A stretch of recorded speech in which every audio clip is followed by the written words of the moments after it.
And welcome back, or just welcome if you're new here. My name is Rusty, and this is me channel where I talk about me favorite movies, mostly horror, and me favorite music, mostly metal, and fidget with my hair a lot. It is my channel signature after all. So welcome to icy Florida. Icy to us anyway. Floridians, we do not do cold at all. It's like 40 degrees here, and we'll get down to 19 come Friday. That's obscene. It's an abomination. I don't like it at all. So, anyway, here we are. Going to try to film a few of my favorites. And tonight, as you saw in the description, we are going to talk about The Legend of Lizzie Borden. Now, The Legend of Lizzie Borden was released in 1975. And it stars Elizabeth Montgomery, Katherine Helmond, Flanagan. This is my number one made-for-TV horror show that was ever made. It is absolutely phenomenal. Elizabeth Montgomery should have gotten 5,000 Emmy Awards, in my opinion, for this show. Now, I am a Lizzie Borden fanboy. This is my favorite book on the subject, the story of Lizzie Borden. It's chock full of the horrible crime scene photos, trial drawings, all kind of things. It also happens that Lizzie Borden, the heavy metal band, is one of my favorite metal bands. They have made some of the most phenomenal metal albums that have ever been made. Love You to Pieces, Give 'Em the Axe, Menace to Society, and of course Master of Disguise, which is one of the top 10 heavy metal albums ever made. So yes, I love the band Lizzie Borden. And I am definitely a fanboy of the story of this murderess. Was she? Yes, of course she was. So, this movie opens. This is also one of the most faithful telling of the true documented story. Nobody's really done it. I understand that there is a new one with that Chloe Svengi, however she says her last name. I haven't seen that. I understand that it delves into probably the only one thing that this movie did not delve into, and that she was gay. I know she had an affair with a very famous theater actress of the time, was in total love with her. I understand the new one that I haven't seen, Lizzie. I understand that movie makes her have an affair with Bridget Sullivan, her maid. I don't know. I would have to go and research that. I don't know off the top of my head, and I know a lot about Lizzie Borden. I don't really know of any legit factual research about her having an affair with Bridget. The fact that she was gay is very well documented. Her love letters and her affair with the theater actress is also well documented. Her maid, though, I don't know. I'd have to look. I'd have to look for some documentation on that. But this movie opens up in August 4th, 1892, where we see the maid, Bridget, running for help out of the Borden household. She runs over to a neighbor. She runs back. Her other neighbor, Miss Churchill, she sees her and wonders what's going on, walks up to the back door and finds Lizzie standing there and asks her what's wrong. And she is pristinely clean, and she tells her that someone has killed father. Miss Churchill goes in and finds Andrew Borden with his side of his face caved in from multiple hatchet wounds. So, crowds start to form almost immediately, and another friend of Lizzie's, Alice, She shows up shows up, and her and Miss Churchill try to comfort Lizzie in the kitchen. When someone finally asks about Abby, her stepmother, where is Abby? She says that Abby had told her she had received a note from a sick friend and had went out, but that she thinks that she had returned. So she doesn't understand where she is. Perhaps she's upstairs or whatever. This prompts them to ask Bridget to go upstairs and see. She won't go by herself, so Miss Churchill goes with her.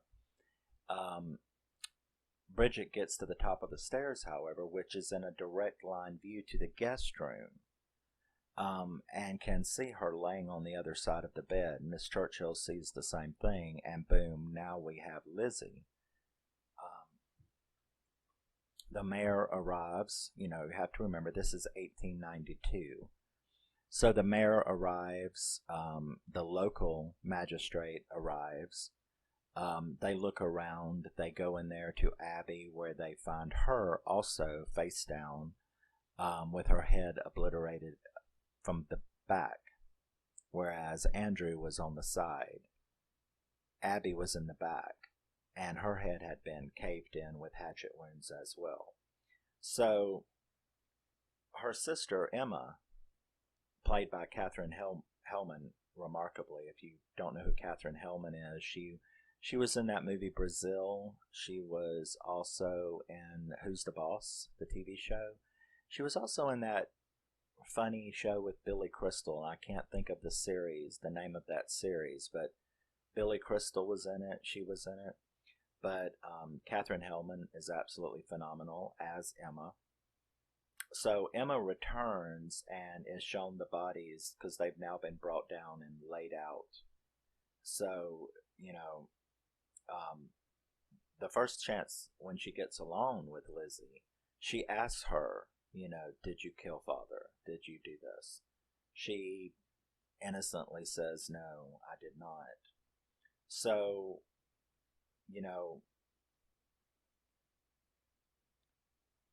the bodies are then removed the next day, and secretly, though, without Emma and Lizzie's knowledge, the magistrate says that he wants the heads removed and sent off for forensic examination, if you could call it that at the time, what little forensic examination they had.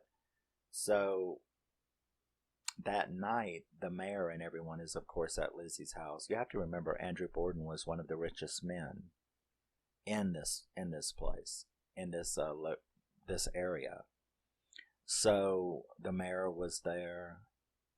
They were a well-known family, and he does end up informing Liz that she's not allowed to leave, that she is under suspicion.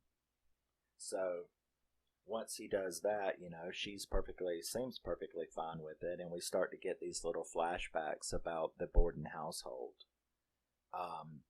Basically, Andrew Borden was extremely cheap. He was known around town, around the whole area. He was infamous for being cheap, a skinflint, and Abby was known to be nice. There's conflicting evidence, but some people thought that she was very nice and soft-spoken, but then there's also rumors, especially from the maid who saw all of this stuff, was that she was very overbearing and stuff like that. So we then go to the inquest, where the magistrate listens, the coroner's inquest. So the magistrate listens. Bridget gives her testimony about what all happened that morning, because this happened right in the middle of everyone. I mean, Bridget was home, Lizzie was home, the neighbors were next door, and yet when Bridget was outside, Abby had instructed her to wash all of the windows. Now, something that is not in this movie is that there was another person there, but he had left that morning, and it was verified. It was Abby's brother. No, it was Abby's. It was either was her brother or her brother-in-law. I think it was her brother-in-law. But he had stayed that night. That's why Abby was in the spare bedroom cleaning when she got killed. Was she was making up the bed and cleaning it up after her brother-in-law had left that morning. So you have Bridget outside washing all of the windows, Lizzie inside, and there you go. I mean, and this is broad daylight. This is 11 o'clock in the morning that this took place. So, well, probably about 9:30 in the morning. I know that it was all revealed at 11 a.m. in the morning. Now, when the investigator got there, Andrew hadn't been dead 45 minutes. He was killed second. Abby was killed first because he still had blood oozing out of his wounds, whereas Abby's blood had coagulated. So she had been killed a significant amount of time before him, possibly an hour before Andrew was killed. So they had all of that down. Now, the magistrate hears all of Bridget's testimony.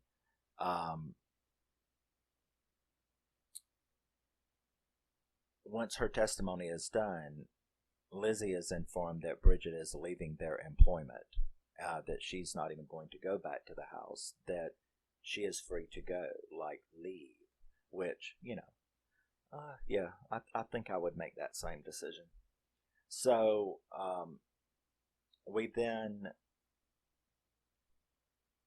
Lizzie herself takes the stand, where she is sort of questioned by the district attorney, Hosea, who has been given this case. So he, talks to her and stuff like that, and she says she doesn't really want, and this is one of the ways she gets out of it. She says that, maybe I shouldn't talk. I mean, I don't know. I don't have anyone to counsel me, which was a sign. I mean, it's not just in 2022 that you had the right to an attorney. In 1892, you also had the right to an attorney. The same advice today, it was the same advice back then, and that is that you had the right to not be questioned without an attorney present. And she had slipped that in her feminine, demure way, is that she didn't know what to say because she had no one to counsel her. The magistrate informed her that this was just an inquest and that she didn't need a counselor. That would bite them in the ass later on. So he is completely, Hosea Knowlton, he is completely convinced just right off the bat that Lizzie was the person who done this. So he questions her about her relationships with Abby and her dad and stuff like that. We get to see a lot more flashbacks. And she says that she was in, that she told her morning that she was there, that Abby had told, her dad left for work, that Abby had told her that she was going out to visit a sick friend. She had made sinkers for fishing. She had made sinkers in the barn because she was going to go fishing in a couple of days. She had stood out there and ate pears, and that's when she believed Abby had come back home. She was back in the house, though, when her dad arrived. She even went in there and spoke to him. Bridget was also in the house at this time, and that Bridget had went upstairs to take a nap. But Bridget, she had testified that yes, that was all true. She had went upstairs to lay down, but she had never went to sleep, and she says she didn't hear anything. So the magistrate rules against Lizzie after all of this testimony. Emma had testified as well, and the magistrate ruled that Lizzie was probably guilty, because that was the two rulings back then. Probably not guilty, and they wouldn't bring charges, or probably guilty, and they would bring charges, which is what they did. So, for 10 months, Lizzie Borden sits in jail. Now, of course, because of the time period, they brought in her vanity, and it was sort of like, I don't know, a motel room. So she did that. The lawyer had asked her, had advised her that she wanted to know what she had to look forward to, what was the possibility. When she found out that a possible conviction could result in her being hanged, she flipped the fuck out at a panic attack. They started shooting her up with morphine, um, which she stayed on the entire time, including she had been on morphine during the coroner's inquest. This is another fact that will bite them in the ass later on. So she freaks out. They do that, and this would later be used, the fact that she was constantly on morphine, as an excuse for her discrepancies that she had in her testimony. Now, because they do have money, they have a lot of money. I think his estate was almost $300,000, which in today's money is like 10 to 12 million dollars, and this is in 1892. So they had a lot of money. They actually hired the former governor as her attorney, to bring him in as her main attorney, along with the family attorney that I just talked about. They hired that's how important this family was. They had the ex-governor, the former governor of the state, as her attorney. So they, like I said, it took 10 months for them to bring her to trial. Now, once the trial began, she had done things during this 10-month stay. She had been, interviewed numerous times. She was so feminine and demure. And a big one was the New York Sun. They did an interview, and he did a total fluff piece on her that was nationwide. His interview, how sweet she was, what a lady and classy she was, and that the thought that this person could do that kind of monstrous acts was not possible. That was not possible. So you have to remember that during this 10-month period, this was a nationwide story. And not only was it a nationwide story, but everybody was on Lizzie Borden's side. Okay? She was like this abused,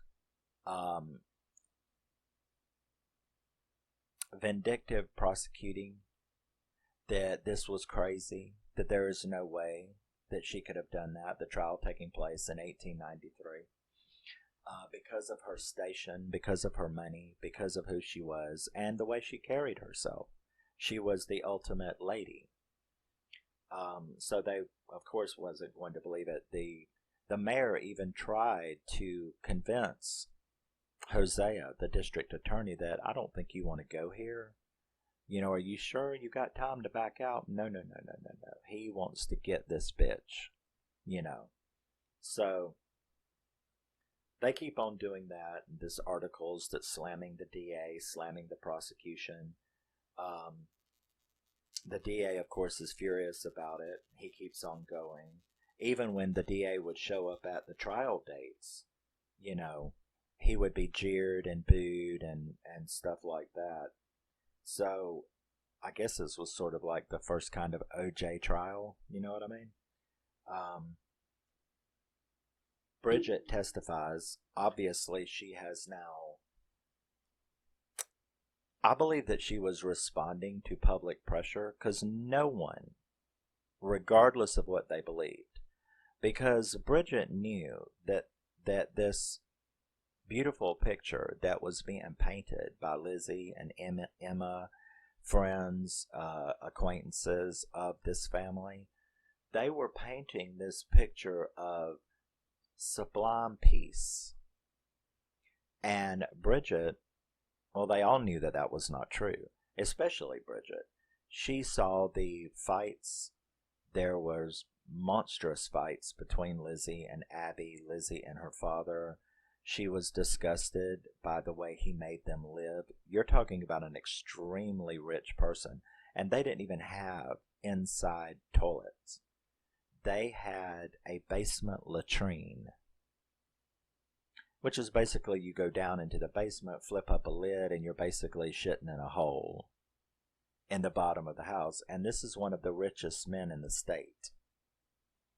And Lizzie had a lot of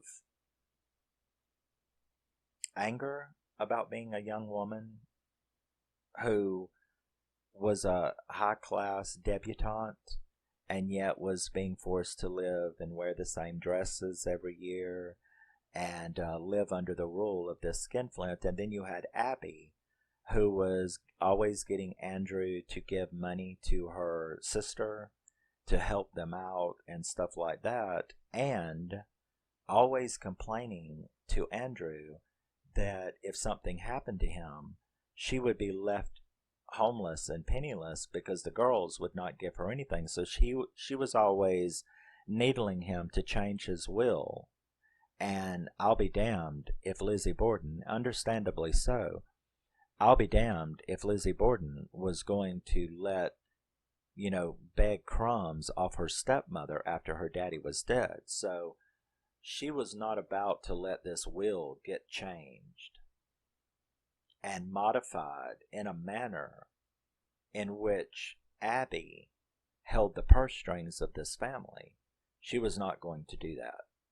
Again, I totally understand. So,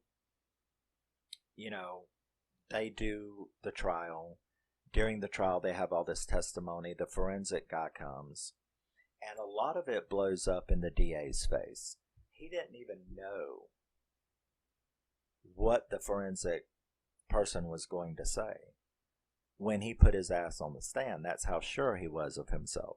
Yet when the forensic analysis was revealed on the stand in open court, in front of the jury, in front of the judge, it turns out that the axe, the hatchet head that the DA was claiming was the murder weapon, there was no way that it could have been, because it was wooden. Not only was it wooden, but it had a fresh break, and that there is no way that there would not have been human blood on that wood. You could clean off the head, but even the metal, it would seep into it. And he had thoroughly investigated, and that was not the murder weapon. So a lot of stuff like this blew up in the DA's face. And he was like, fuck. The dress that they found a minute spot of blood on, he was stupid enough to try to put that in there. And they were like, you do know that the spot of blood was in the undergarments where her genitals would be.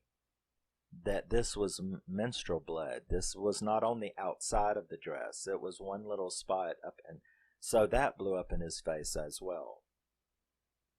So he then made what I consider the worst mistake of all, and that is, remember, Emma and Lizzie had no idea that their parents' bodies had been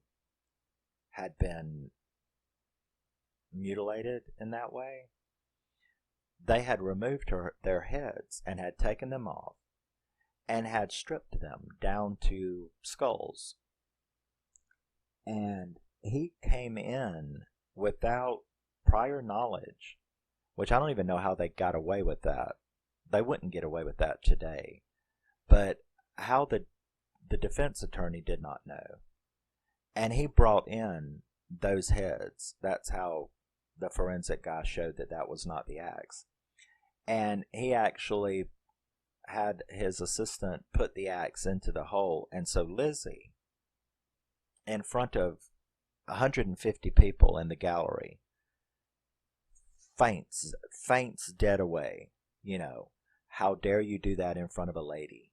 You know, so this just fed the public, you know, belief that this was too fancy of a lady, too classy of a lady, a demure little woman, that there's no way. It also was brought up in trial by the defense that Lizzie was on morphine. They brought the doctor up and they said, "When did you start giving her morphine?" Well, the night. Not only was it morphine, but it was a double dose. It was a double. Bitch was flying for 10 months, I can tell you that. But it was like the normal therapeutic dose of morphine.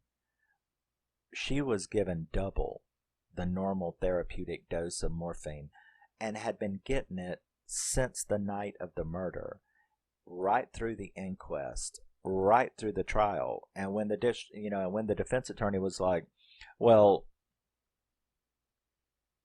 what, when did you stop doing this?" He says, "I haven't stopped. She's on it right now. Gave it to her this morning, just like always." So it was like, well, could being on a double dose of morphine maybe have a little, iffy about your memory and explain some, of your testimony being slightly, because actually her testimony was very good. But there was little things like, were you upstairs or downstairs when your father came home? Actually, she was in the middle. She was at the top of the stairs. Because when her father came home, Bridget was opening the door and she heard Lizzie laughing. And she turned around and Lizzie was standing at the top of the stairs. So actually, she was neither upstairs nor downstairs. We find out later what she was laughing about. But so the trial goes on, and we have the jury goes out. The jury doesn't go out very long, as a matter of fact. When the jury comes back in and Lizzie is asked to stand up, they actually, in the true story, the judge didn't even get a chance to say, "What's your verdict?" The guy just came out, the foreman, he just came out yelling, the true story, not in the movie. This is the little thing they had to add for drama. But in the true story, the foreman, they didn't even get in their seats before the foreman was yelling out, "Not guilty, not guilty," making the whole crowd erupt in applause and celebration. In the movie, however, for dramatic purposes, the lawyer came out, the jury came out, and they were standing there, and the judge was like, "Have you reached a verdict?" "Yes, we have. Would you please stand up, face the defendant, and say it?" Now, this is where the movie paused, because we went into a flashback now where we were shown the true events. Lizzie watching Bridget be forced to do the windows by Abby. So while she was outside, Lizzie locked the doors because she was going to be out there forever. She had to do every window in the house. That's what a slave driver Abby was. So she was going to be outside all morning, and she can get water from the barn. So Lizzie was able to keep her eye on Bridget and where Bridget's location was. So Abby, she was upstairs in the guest room cleaning up and making up the bed when Lizzie, after making sure where Bridget was outside, she took off all of her clothes, completely naked, walks in there to Abby, calls her name. She turns around, and the look on her face with her naked stepdaughter standing in front of her was understandable. And then she hacks her to death. She then goes downstairs. Now, she used a hatchet. This is the way they explain the missing murder weapon, because the one in court was not the murder weapon. Lizzie was notorious in the area for shoplifting. Remember, her dad wouldn't give her very much money, so she would steal things. Her dad was aware of this, and her dad had all of the local store owners tack on something to their monthly bill for whatever Lizzie took, because Lizzie's always going to take something. Well, what they believe happened was that Lizzie had stolen a new hatchet to do this with, leaving the old broken hatchet as what they would find, which would prove her not to be the not to be the murder weapon. So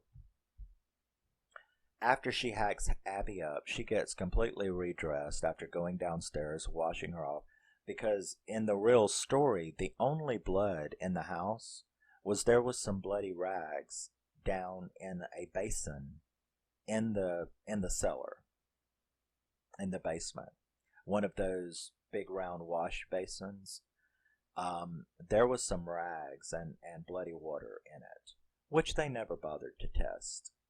But so Lizzie had hacked her up, went down there, washed herself off, got completely redressed, and was waiting for her dad to come home. Now, Emma had left because she saw how angry Lizzie was the night before, listening once again to Abby needle Andrew to change his will. And Lizzie right in front of Emma was like, I'll see that fucking cow dead before she get... No. Not gonna happen. And that's when Emma was like, I think I'll go visit the so-and-sos for a while. And she's like, yeah, that would be a really good idea. That's what she told Emma. She was like, yeah, that's a good idea, because I got work to do. So Emma's not there. So she waits, and then she hears her dad come banging at the door. She sees Bridget opening the door, but she can't help herself, because where she's standing, when she looks to the side, she can see Abby cut to pieces on the other side of that bed. So she starts giggling, making Bridget look back at her like, what the fuck are you laughing at? And she thought she was laughing at her because she was having trouble getting the door unbolted. Actually, she was laughing because look at that shit, and just took care of that bitch, didn't I? So he comes in, goes to the reading room, to the sitting room, and Lizzie goes in, speaks to him, tells him, how much she loves him, can she get him anything, stuff like that. They have this little conversation. She goes back out, and then starts kind of trolling around Bridget, like, what's up? What are you doing? Is there some way I can get her? So she starts to tell her that there's a sale at a store, for fabric. Yeah, I'm going to get some, but it's too hot to go today.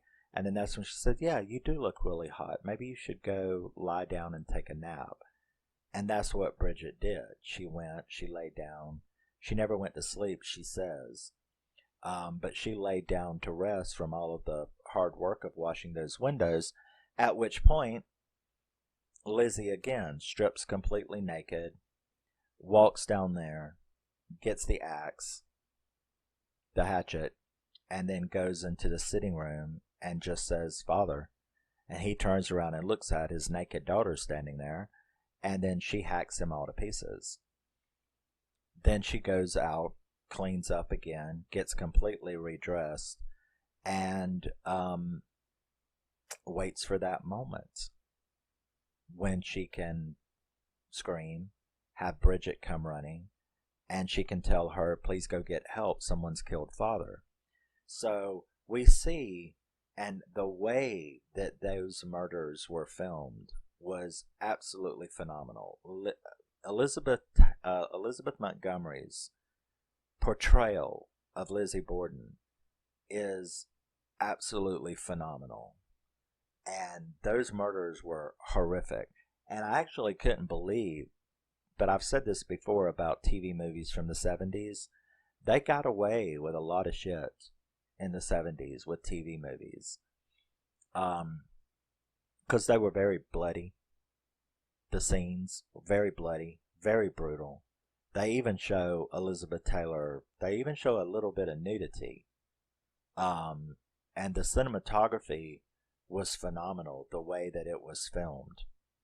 So we flash back to the courthouse where she's standing there waiting to be judged, and then of course the foreman says not guilty.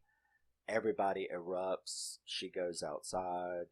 Everybody is like so happy for her. Everything is fine. And then that's it. That's where the story ends. They get back home. Emma looks at her one more time and says, I'm going to ask you this one more time, and then I'm never going to bring it up again. Did you do it? Did you kill father? At which point, Lizzie just turns around and stares at her, and the credits roll. So, in the real story, they moved to the house on the hill. They did everything that a person in their position should have done. They lived for a very long time. I don't know the exact ages, but they lived for a very long time, had a very long life. Of course, people always suspected Lizzie. She wasn't exactly the most popular person in town, but she lived very well for the rest of her life, and then she died. And her sister Emma died 9 days later. And that was it. That's the legend of Lizzie Borden. Now, like I said, I think that this movie is the best representation of the true story. They do live out the lesbian stuff, but then again, that's 1975. So that's the only part that they leave out. But everything is explained, and it really goes to the documented information about it. They do believe, experts today do believe that she stole a hatchet. That was one of her shoplifting things, which she was notorious for doing. And there was a report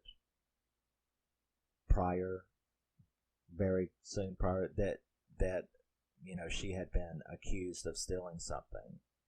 This is after she had tried to buy poison, prussic acid. And next thing you know, there was a report that a shopkeeper had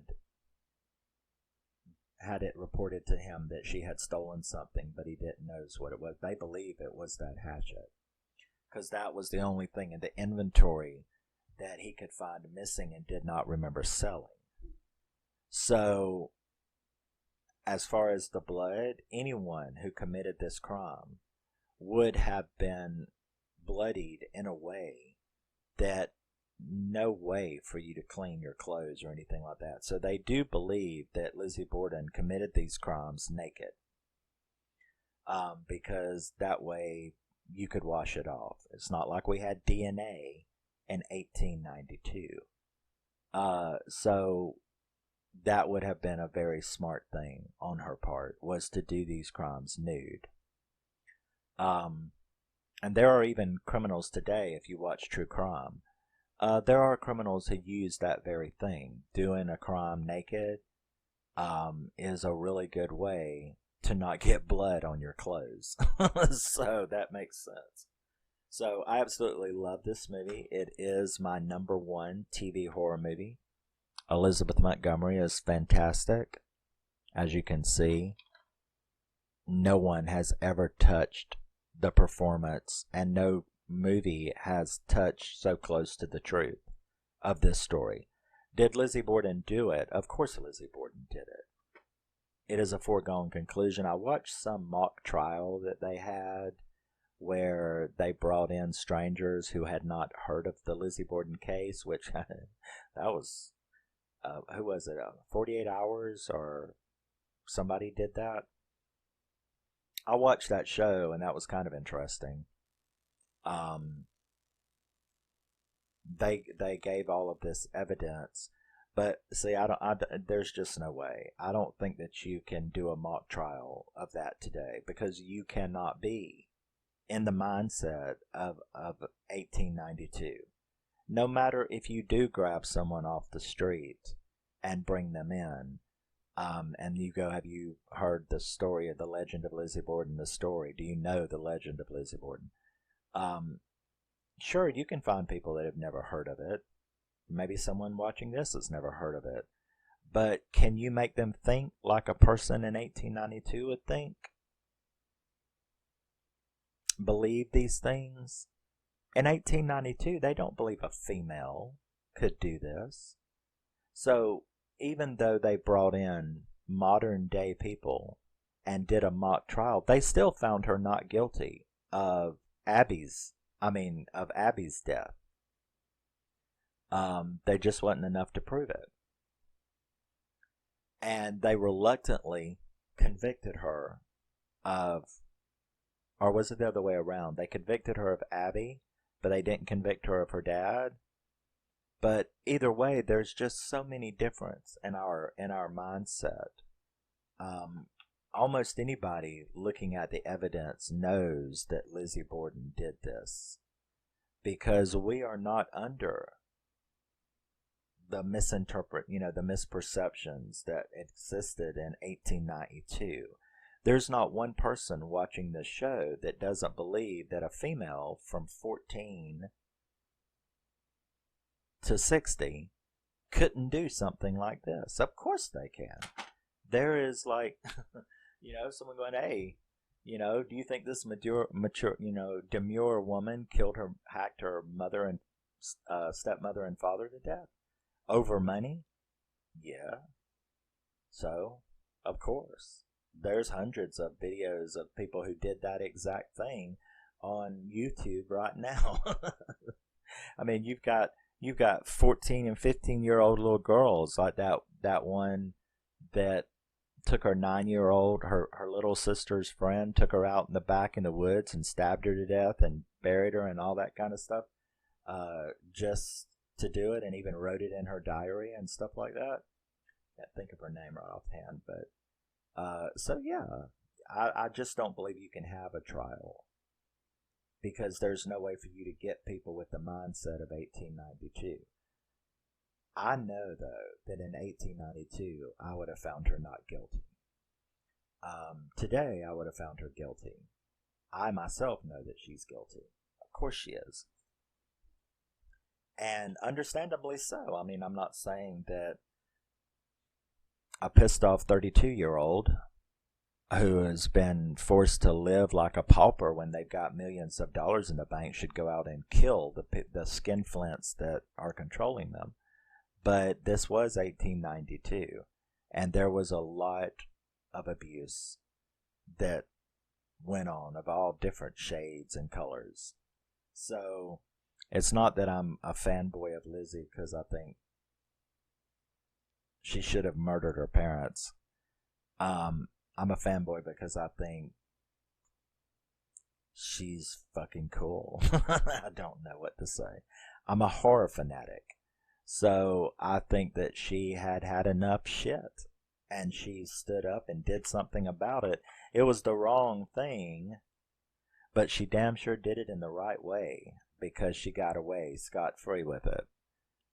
And that just shows that women have always had the ability, inside and out, to do just as much damage and just as many things as men could ever do.